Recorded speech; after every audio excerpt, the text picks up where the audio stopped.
본문 말씀은 갈라디아서 1장 6절에서 7절 말씀입니다. 우리 함께 봉독하겠습니다. 교독하겠습니다. 6절 제가 읽습니다.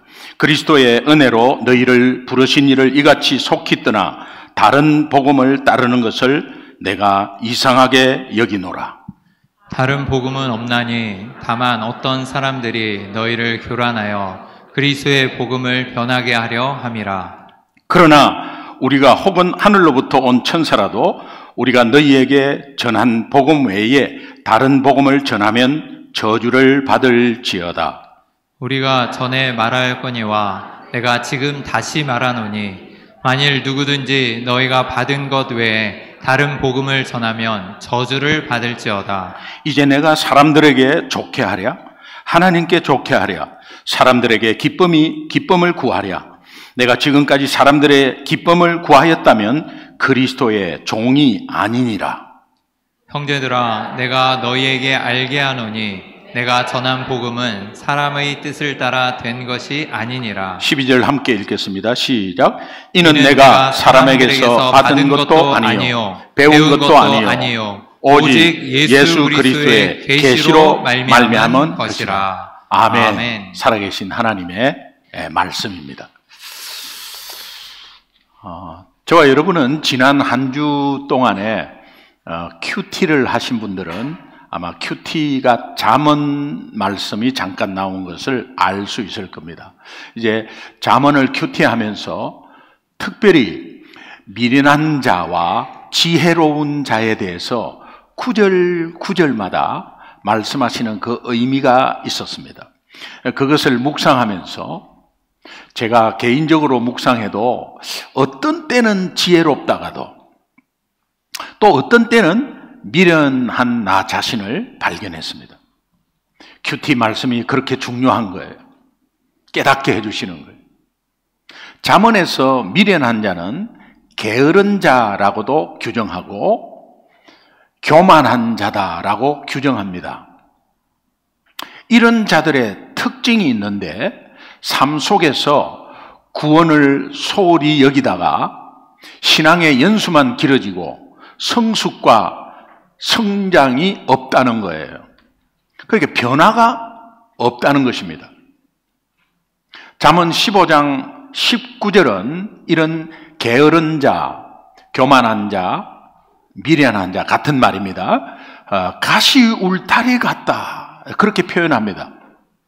게으른 자의 길은 가시 울타리 같다. 게으른 자가 살고 있는 그 삶은 가시 울타리에 갇혀져 있는 삶 같다라고 말씀합니다. 여러분, 가시 울타리라는 의미는 저는 어릴 때 이것이 얼마나 가시가 많고 아주 촘촘한 것을 기억합니다. 탱자라는 것이 있는데 탱자 가시 나무가 울타리로 많이 쳐져 있었어요. 저 어릴 때.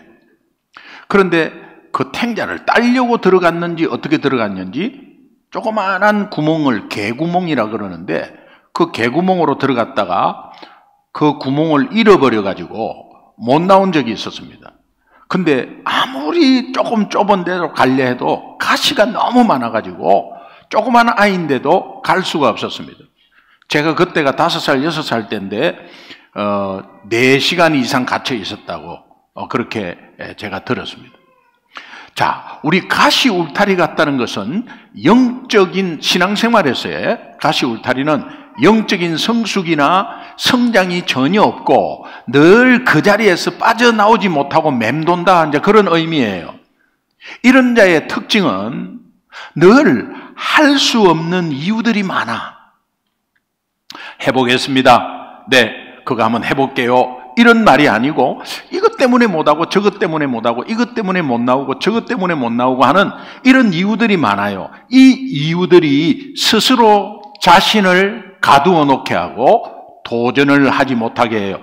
그래서 가시 울타리 같다는 의미가 이런 여러 가지 할 수 없는 이유들을 가시 울타리를 자기가 막 치는 거예요.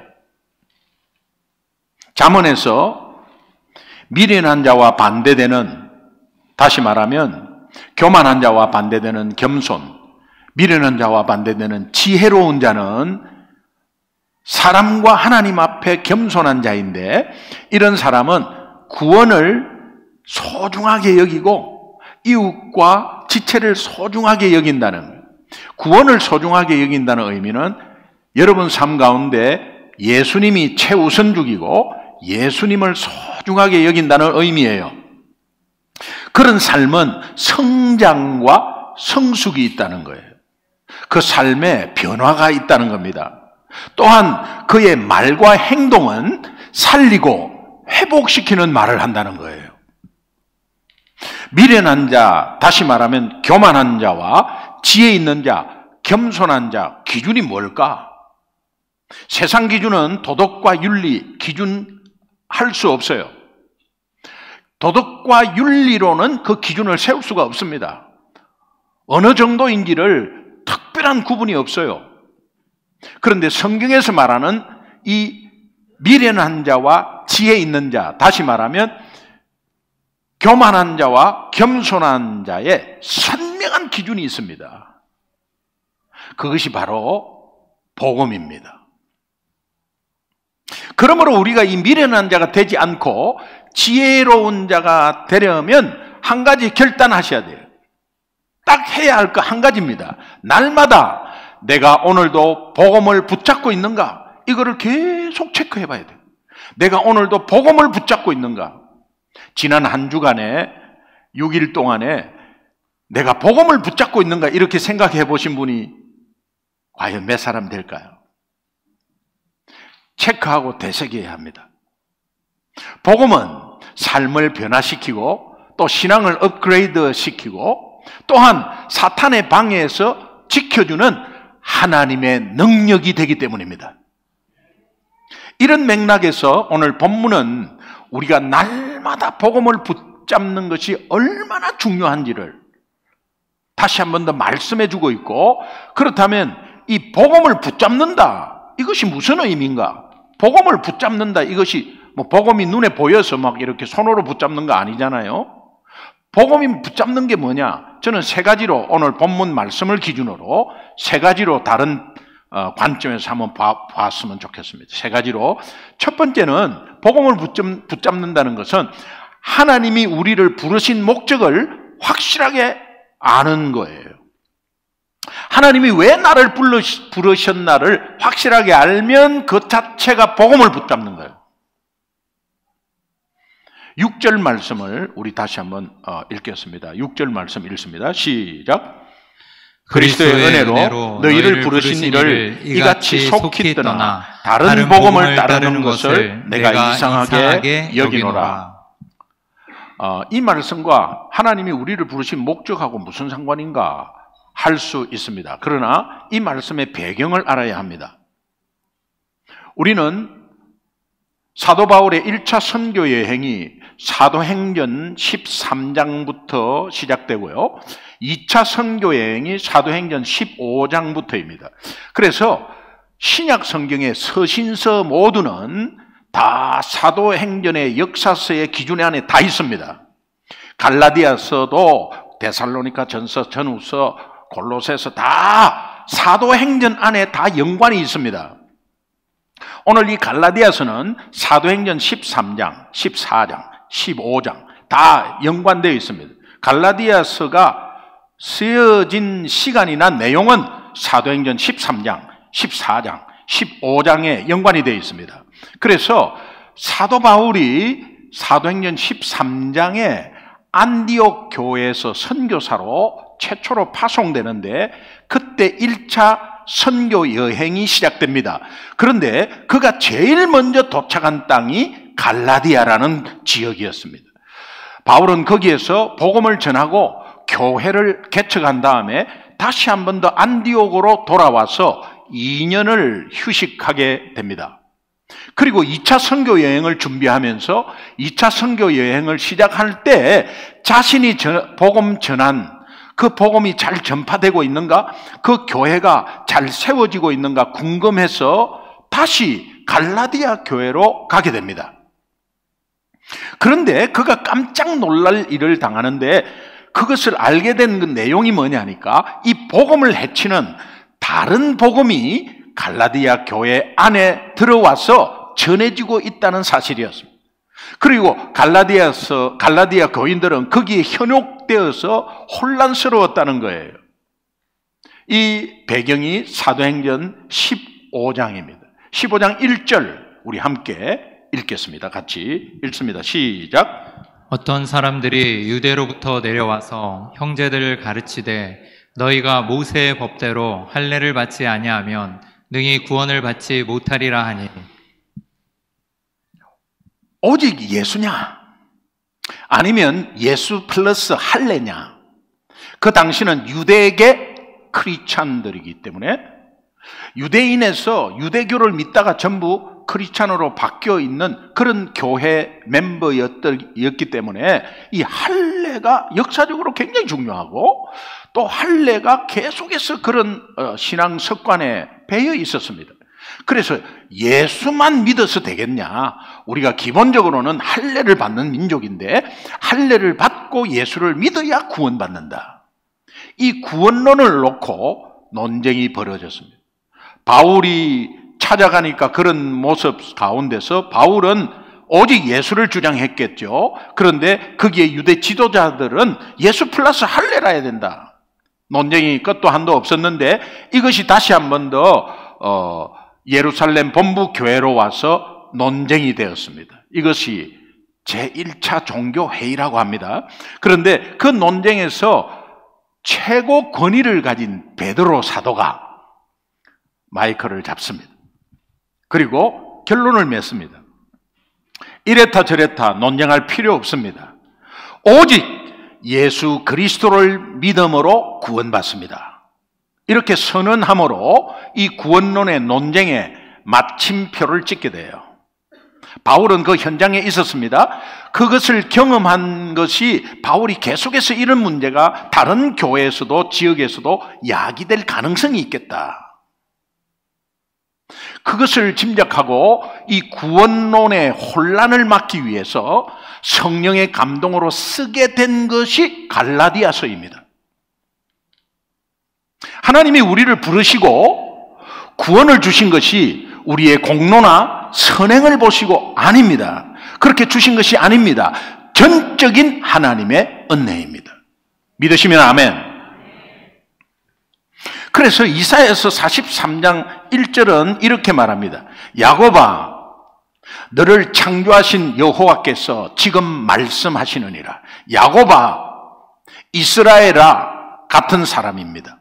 같은 사람인데 어떤 때는 야곱 됐다, 어떤 때는 이스라엘 됐다는 우리의 업앤다운을 너무나 잘 아시고 어떤 때는 미련한 자가 됐다가 어떤 때는 지혜로운 자가 됐다가 어떤 때는 굉장히 교만했다가 어떤 때는 또 겸손했다가 왔다 갔다 하는 우리의 인생을 너무나 잘 아시고 하나님이 야곱아, 이스라엘아, 야곱처럼 미련한 자야, 너를 창조하신 여호와께서 지금 너에게 말씀하시느니라. 이스라엘아, 이스라엘처럼 지혜로운 자, 겸손한 자, 그 겸손한 자도 들으라. 너를 지으신 이가 말씀하시느니라. 너는 두려워하지 말라. 왜 두려워하느냐? 지금 여러분이 두려워하는 것이 무엇입니까? 오늘 우리 유스와 청년들이 두려워하는 것이 무엇입니까? 세상입니까? 도대체 우리의 두려움이 무엇입니까? 죽음이에요? 너는 두려워하지 말라. 내가 너를 구속하였고, redeem, 구속. 내가 값을 주어서 네 생명 도로 찾았다. 네 생명값을 주었는데 내 아들 예수 그리스도를 죽인 값이다. 죄의 삭선 사망이니까. 네 죄 때문에 네가 죽지 않고 내 아들을 죽어서 값을 치루었다. 내가 너를 구속하였고 내가 너를 지명하여 불렀는데 너는 내 것이다. 하나님의 전적인 은혜, 우리가 이것이 전적인 하나님의 은혜임을 안다면 하나님 앞에서 나 자신은 아무것도 아닙니다. 내가 하버드 대학을 나와도 아무것도 아닙니다. 내가 대기업 그룹 회장이라도 하나님 저는 아무것도 아닙니다. 성경 아무리 많이 알아도 아무것도 아닙니다. 내가 교회 형편을 너무도 잘 알고 교회 구석구석을 너무도 잘 알아도 아무것도 아닙니다. 목회 아무리 잘해도 아무것도 아닙니다. 예수님이 내 인생의 전부입니다. 이 은혜를 아는 사람이 하는 고백이에요. 저와 여러분의 고백이 됐으면 좋겠어요. 하나님은 연약한 우리에게 약속하십니다. 오늘 우리가 문제를 당하고 어려움을 당하고 도저히 절망 가운데 있는 우리에게 다시 한 번 더 말씀하십니다. 어떻게? 이사야서 40장 27절, 28절, 29절, 30절, 31절. 여기에서도 야곱아 이스라엘아, 네가 믿음이 좋다가도 두려워하냐? 또 어떤 때는 담대한 적도 있고, 야곱아 이스라엘아, 야곱아 어찌하여 네가 말하며 이스라엘아 네가 내게 어찌하여 이러기를 네 길은 여호와께 숨겨졌으며 하나님 와임이 나는 보이지 않습니다. 앞이 캄캄합니다. 도대체 내가 뭘 해야 됩니까? 아무것도 안 보입니다 하면서 내 길은 하나님 앞에 숨겨져 있습니까? 왜 밝히 드러내지 못합니까? 내 길은 여호와께 숨겨졌으며 내 송사는 하나님 이거 해주세요 저거 해주세요 간절히 불렀지만 내 하나님께서 벗어났다 하느냐? 왜 응답이 없습니까? 그러나 하나님은 너는 알지 못하였느냐? 듣지 못하였느냐? 구원, 복음, 귀가 따갑도록 들었잖아. 귀가 따갑도록 들었잖아. 지난주도 복음 들었고 오늘도 복음 들었고 예수 그리스도 귀가 따갑도록 들었지 않느냐? 너는 알지 못하였느냐? 듣지 못하였느냐? 땅끝까지 창조하신 이는 피곤치 아니하시고 곤비치 아니하시고 명철이 똑똑함이 한이 없으시며 피곤한 자에게는 능력을 주시며 무능한 자에게는 힘을 더하시나니 소년이라도 피곤하며 곤비하며 육신적인 아닙니다. 영적인 피곤함 곤비함 말합니다. 장정이라도 넘어지며 쓰러지되 여호와를 앙망하는 자는 새 힘을 얻으리니 독수리 날개치며 올라간 같을 것이요 다른 바퀴하여도 곤비치 아니하겠고 걸어가도 피곤치 아니하리로다. 하나님이 약속한 것. 우리는 예수님만으로 충분합니다. 그렇게 고백했지만 어느 순간 예수님만으로 충분하지 못하고 살고 있는 모습이 있지 않습니까? 시시때때로 예수님 외에 다른 것이 더 필요하다고 생각한 때가 있었지 않습니까? 그것이 나를 사로잡지 않습니까?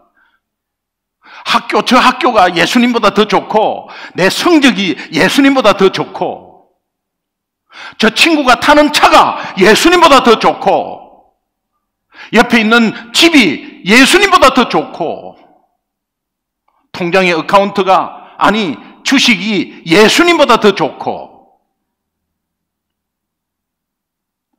그런 생각이 사로잡습니다. 누구의 방해일까요? 사탄. 누구의 방해일까요? 사탄의 속삭임이에요. 이사야서 56장 6절 전반부는 우리는 다 양 같아서 그릇 행하여 각기 제 길로 갈 거는 자기 성격대로 갑니다. 자기 고집대로 갑니다. 다 저도 마찬가지, 여러분도 마찬가지 다 고집대로 가요. 그 길이 잘못된 걸 알면서 가요. 그런 특성이 있지 않습니까? 우리는 예수 믿고 예수님만으로 만족해야 함을 알고 있지 않습니까? 그런데 예수 외에 다른 것을 찾는 것, 예수 외에 다른 것을 찾는 것이 아니라는 걸 알면서 그 길을 가고 있지 않습니까? 그런 길을 가고 있는 우리에게 하나님은 약속합니다. 그리고 이렇게 하나님의 은혜라고, 다시 말하면 우리는 다 양 같아서 그릇 행하여 각기 제 길로 갔거늘 우리가 각자 간 것에 대한 잘못, 거기에서 일어난 모든 것을 누가 책임지시느냐? 하나님이 책임지는데 여호와께서는 우리 모두의 죄악을 그에게 담당시키셨도다. 그가 누구냐? 예수 그리스도라는 거예요. 그러니까 여러분이 짐을 가지고 있을 필요 없어요. 여러분이 하겠다고 하는 것은 교만이에요. 갈라디아 교회 교인들이 복음으로 충분하다고 고백했어요. 그 고백했지만 시간이 지남에 따라 점점 복음 외에 더 필요한 것이 있어야 한다고 생각했어요. 그때 마침 유대에서 온 지도자들이 모세 율법대로 할례를 받아야 구원 얻는다고 딱 가르치는 순간 그런 마음이 있었으니까 쏙 넘어가 버렸어요. 지금 여러분 앞에 직면한 가장 큰 문제가 무엇입니까? 나름대로 큰 이슈가 있을 거예요. 그 큰 이슈, 남에게 말도 못하는 큰 이슈, 또 우리 유스나 청년들이 고민하는 그 고민거리, 부모에게 말 못하는 그 고민거리가 뭐예요?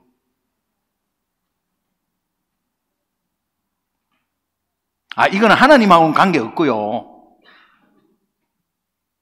그러나 우리가 직면한 가장 큰 위기는 무엇인 줄 압니까? 우리가 직면하고 있는 가장 큰 위기는 내 속에 복음 외에 다른 것이 더 필요하다, 요 생각입니다. 요 생각이 위험한 거예요. 가장 위험한 거예요. 여러분의 인생을 망쳐버려. 복음 외에 다른 것이 더 필요하다고 하는 순간 어디에 넘어가느냐? 만몬주의, 물질주의죠. 그리고 세속주의, 혼합주의, 번영신학, 이런 데 넘어가 버리는 거야. 여러분, 교회와 내 안에 들어와 있는 그 복음이 다른 복음으로 희석될 때 사탄은 그것에서 기뻐하는 거죠. 이것에 종로로 하면 안 되는 게 예수 믿는 사람이단 말이에요. 하나님의 부르심의 목적을 분명하게 안다면 절대 사탄의 종로로 하지 않습니다. 갈라디아 교회는 하나님의 부르신 목적을 잘 몰랐어요. 하나님이 아무 공로나 자격이 없는 우리를 왜 불렀을까? 그 부르신 목적이 분명히 있습니다. 여러분, 오늘 이 시간 짧은 시간이지만 이 부르신 목적에 대해서 분명하게 붙잡을 수 있도록 주님의 이름으로 축원합니다. 4가지예요. 첫 번째, 예수님과 교제하기 위해서 불렀어요. 여러분, 교제하고 계세요? 그 교제는 큐티밖에 없어요. 여러분, 매일 큐티하고 계세요? 우리가 부르신 목적을 알아야죠. 목적을 아는 가운데 큐티하는 것은 굉장히 중요한데 하나님 자녀만이 할 수 있어요. 예수님과 교제하기 위해서 고린도전서 1장 9절에 너희를 불러 그의 아들 예수 그리스도 우리 주와 더불어 교제하시는 하나님은 미쁘시도다. 우리 예수 하나님이 그렇게 기뻐하는 거예요. 교제하는 게. 여러분, 큐티하는 게 너무 하나님이 기뻐하셔. 능력이 많고 권력이 많은 부모님이 자녀가 하는 것에 너무 기쁘면 주머니 다 풀려버린대요. 달라고 안 해도 돼. 풀어버려. 두 번째, 우리를 부르신 목적은 거룩한 삶을 살기 위해서예요. 거룩한 삶을 살 수 없어, 우리가. 거룩은 구별되었다는 거거든요. 그럼 우리가 세상 사는 사람과 구별된 삶을 사는데 그대로 놔두면 절대 구별이 안 돼. 그런데 하나님은 딱 불러서 구별시켰어요. 그래서 거룩한 삶을 살기 위해서 데살로니가 전서 4장 7절에 보면 하나님이 우리를 부르시면 부정하게 하심이 아니요 거룩하게 하심이다. 세 번째, 평강을 위해서 불렀어요. 여러분이 혹시 불안합니까? 혹시 두려워했습니까? 부르신 목적을 몰라서 그래요. 하나님은 우리를 불러서 평강케 하세요. 분명히 평강을 주셨는데도 그 평강을 모르면 부르신 목적을 모르는 거예요. 부르신 목적을 모른다는 의미는 결국은 복음을 붙잡지 못하고 있다는 거예요. 골로새서 3장 15절에 보면 그리스도의 평강이 너희 마음을 주장하게 하라. 너희는 평강을 위하여 한 몸으로 부르심을 받았나니. 한 몸, 그리스도의 몸 교회입니다. 너희는 또한 감사하는 자가 되라는 거예요. 네 번째, 궁극적인 것. 하나님 나라와 그의 영광을 위하여 우리는 부르심을 받았습니다. 데살로니가전서 2장 12절에 보면 이는 너희를 부르사 자기 나라와 영광에 이르게 하시는 하나님께 합당히 행하려 하랍니다. 하나님의 영광을 위해서 우리가 부름을 받았습니다. 핵심은 뭐냐? 이 네 가지의 핵심은 하나님이 그의 백성을 부르셔서 구원을 얻게 하셨다는 거예요. 그러나 갈라디아 교회 지체 중에 이 하나님이 그들을 부르신 목적을 모르고 복음을 붙잡지 못하고 하나님으로부터 떠난 자들이 있었다는 거예요. 본문 6절에 보면 이같이 속히 떠나, 이 말 속에 예상치 못했던 하나님을 떠난 결과에 대해서 바울은 깊은 탄식과 안타까움을 말하고 있는데 어떻게 그렇게 빨리 떠날 수 있지? 속히 떠나. 이 사탄은 속히 떠나게 하거든. 하나님의 깊은 탄식과 안타까움이에요. 바울은 갈라디아 교인들이 거짓 복음을 쫓는 것도 이상한데 상상외로 빠르게 하나님을 떠나는 모습을 보고 더 안타까워했습니다. 6절은 하나님의 부르심의 목적을 모르면 이런 일이 벌어진다고 독자인 우리에게 경고하는 거예요. 복음을 붙잡는다는 것 어떤 의미인가? 두 번째는 복음의 절대성과 유일성을 확신하는 거예요.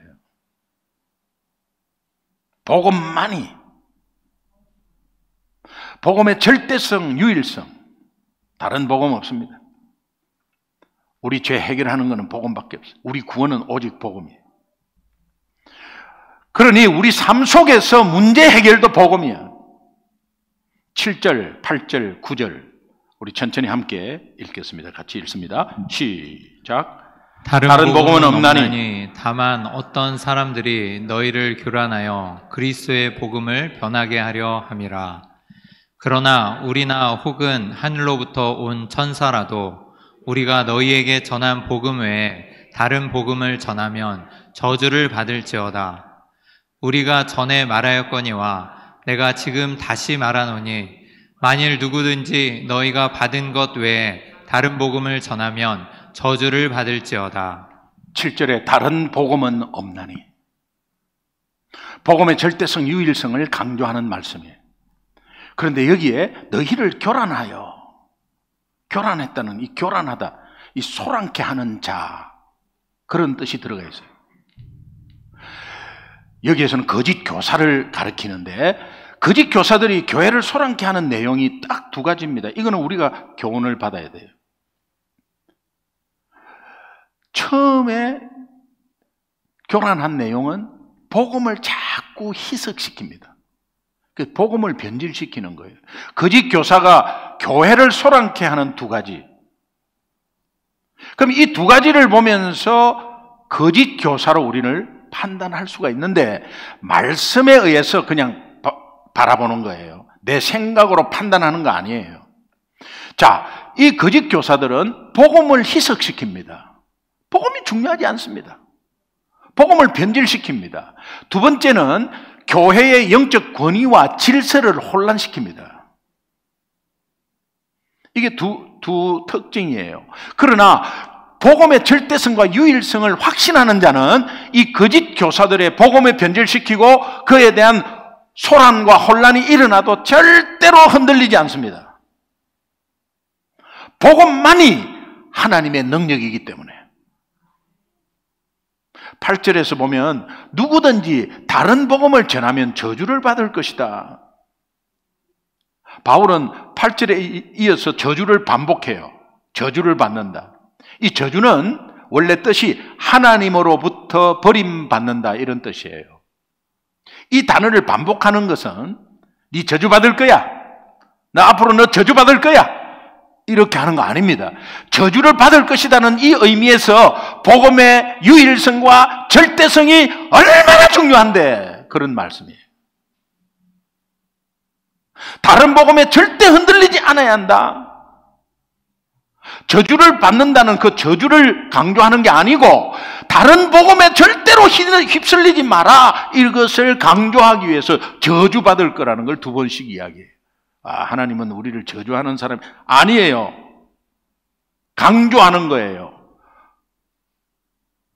이제 복음을 붙잡는다는 것이 세 번째 의미는, 복음은 오직 예수 그리스도의 계시로 받은 것을 확신해야 돼요. 다시 말하면 내가 저 사람한테 복음을 들었습니다. 그러면 저 사람이 복음을 만들어서 준 거 아니잖아요. 그러니까 하나님이 저 사람에 통해서, 계시를 통해서, 계시라는 것은 기동아 이렇게 하는 거 아니에요. 일반 계시와 특별 계시가 있는데, 일반 계시는 봄, 여름, 가을, 겨울, 단풍, 가을이구나, 파릇파릇 봄이 됐구나, 자연 계시예요. 해가 지고 깜깜하다, 약간 싸늘하네, 자연 계시예요. 나무가 바람이 많이 부네, 자연 계시예요. 그런데 성경을 특별 계시라고 그래요. 성경 말씀을 특별 계시라고 그래요. 그리스도의 계시로 하는 것은 하나님의 말씀으로, 복음은 하나님의 말씀으로 받은 것이지, 이것을 확신해야 돼요. 사람이 말하는 거 아닙니다. 12절에 이는 내가 사람에게서 받은 것도 아니요, 배운 것도 아니요, 오직 예수 그리스도의 계시, 하나님의 말씀으로 받은 것이다. 바울은 자신이 전한 복음이 그리스도의 계시로 말미암은 사실을 굉장히 강조해요. 왜? 예수의 12 제자와는 달리 당시 바울은 예수와 함께하는 삶을 통해서 가르침을 받은 적이 없어요. 이런 점에서 사도적 권위에 대한 도전을 굉장히 받습니다. 바울의 사도성에 대해서 이 갈라디아 교회가 의심을 합니다. 의심하는 원천은 저 사람 좀 이상하네, 이런 것이 아니고, 이 사람이 우리를 잡고 가두고 죽인 사람인데 갑자기 변해가지고 지금 우리 그룹에 들어왔단 말이에요. 그래서 그것에 의심하는 가운데서 이 사람들이 복음을 붙잡지 못하니까 바로 지도자를 의심해버려요. 그래서 이 사도성에 대해서 시비를 걸어요. 자, 오늘 여러분 참고로 사도라는 게 무엇인가? 사도는 세 가지 공통분모가 있어야 돼요. 사도는 첫 번째 세 가지 조건입니다. 세 가지 다 갖춰야 돼요. 예수님에게 직접 가르침을 받은 자라야 합니다. 두 번째는 예수님의 부활을 직접 목격해야 합니다. 세 번째는 예수님으로부터 직접 파송을 받아야 합니다. 요 세 가지가 되어야 사도라고 합니다. 이런 점에서 바울은 사도의 자격이 미달된 것처럼 보입니다. 그런데 그는 우리가 알고 있었듯이 다메섹 도상에서 부활하신 주님과의 만남을 기점으로 이 가르침을 받고 또한 이방인의 사도로 파송을 받았다는 거 우리 알죠? 그래서 사도는 지금 이 시대는 없습니다. 신사도, 구사도 그런 말 하면 헛소리야, 다. 그냥 헛소리. 그냥. 신사도, 사도, 헛소리. 예수밖에 없고, 사도는 말씀을 쓰는 사람인데, 이 말씀은 성경 66권으로 끝났어요. 그러니까는 거기에 현혹되지 마세요.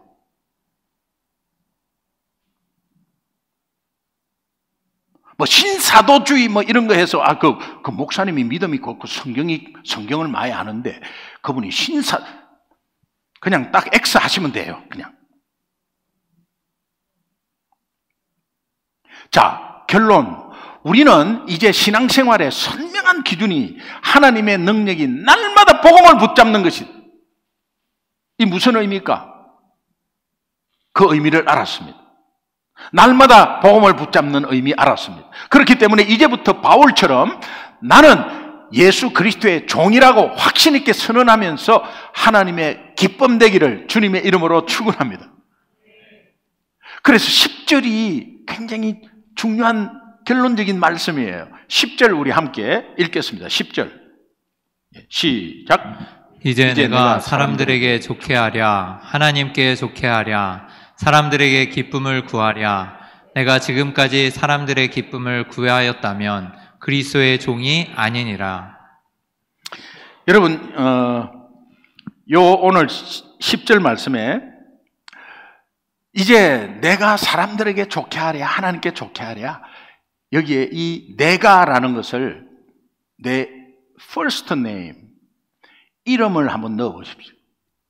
이제 기동이가 사람들에게 좋게 하랴, 하나님께 좋게 하랴, 사람들에게 기쁨을 구하랴. 기동이가 지금까지 사람들의 기쁨을 구했다면 그리스도의 종이 아니고 목사 아니야, 하나님의 자녀가 아니야, 그렇게 말하는 거예요.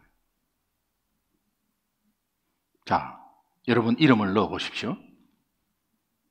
여러분 이름을 넣어서 내가 자꾸 의식하고 하고 이렇게 조금 얼굴 내 보이고 이런 거 아니라면 그리스도의 종입니다.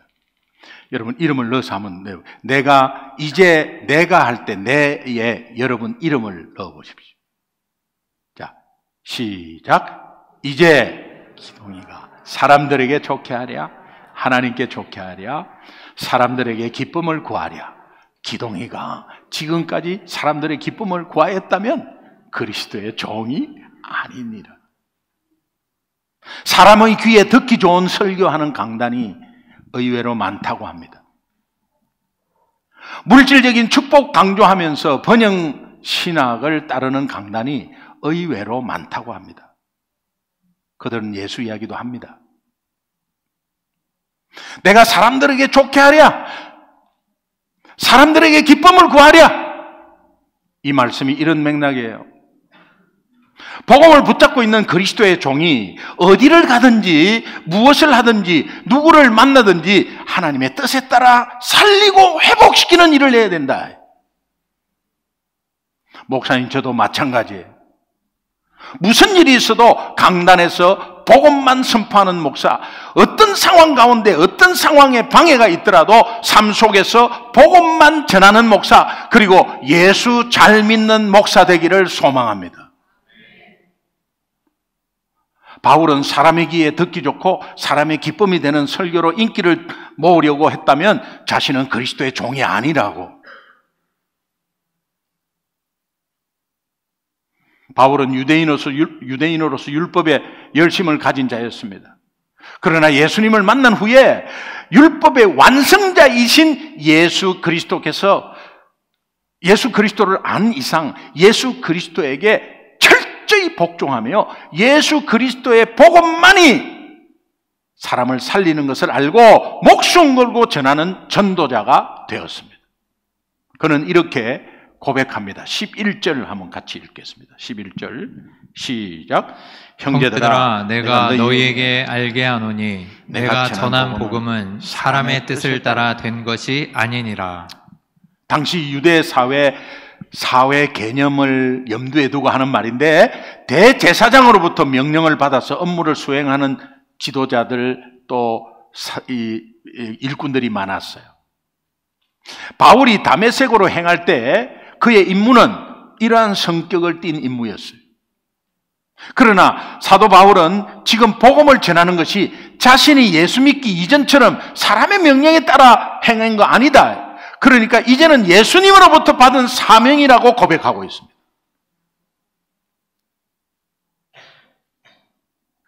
혹시 담임 목사가 자기 유익을 위해서 이렇게 해요, 저렇게 해요 하면은 여러분 그건 복종하지 않아도 돼요. 근데 말씀에 입각해서 대변을 한다면 여러분은 아멘 하셔야 돼요. 성경은 우리 인생을 수고하고 무거운 짐진 인생이라고 정의합니다. 사탄은 우리 영혼과 신앙을 완전히 급속도로 속히 떠나고 추락시키기 위해서 우리 인생에 짐을 더해서 계속 무겁게 만듭니다. 먹고 사는 짐에, 두려운 짐에, 염려의 짐에, 근심의 짐에, 율법의 짐에 죄의 짐을 더해서 우리 영혼과 삶이 추락하도록 만들어요. 그 추락의 속도를 높여요. 여러분, 추락은 무엇 때문에 일어나는 현상이죠? 10층에서 추락했다 이러면 무엇 때문에 일어나는 현상이에요?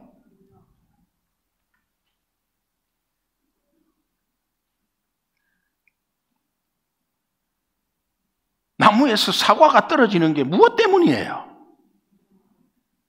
예, 이게 만류 인력이라는 것인데,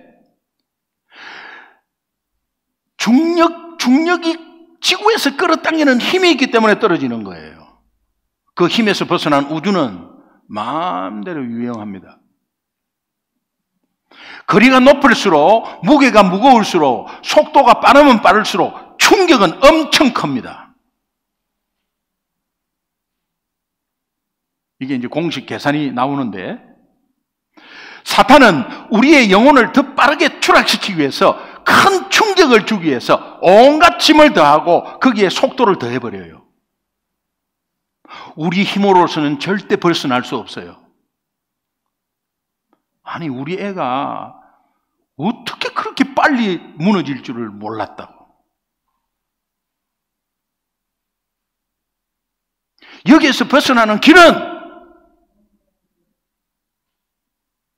오직 예수 그리스도 복음밖에 없습니다. 요한복음 8장 32절, 진리, 예수님을 말합니다. 진리를 알지니 진리가 너희를 자유케 하리라. 예수 그리스도만이 수고하고 무거운 짐진 중력, 죄의 중력, 두려움과 염려의 중력에서 우리를 온전히 벗어나서 자유하게 할 줄로 믿습니다. 그래서 지난 큐티에 잠언 15장 24절이 그 말씀인 것 같아요. 한번 같이 읽읍시다. 지혜로운 자는 시작. 지혜로운 자는 위로 향한 생명의 길로 말미암으로 그 아래에 있는 수호를 떠나게 되느니라. 육신적인 오르막길은 힘이 들어.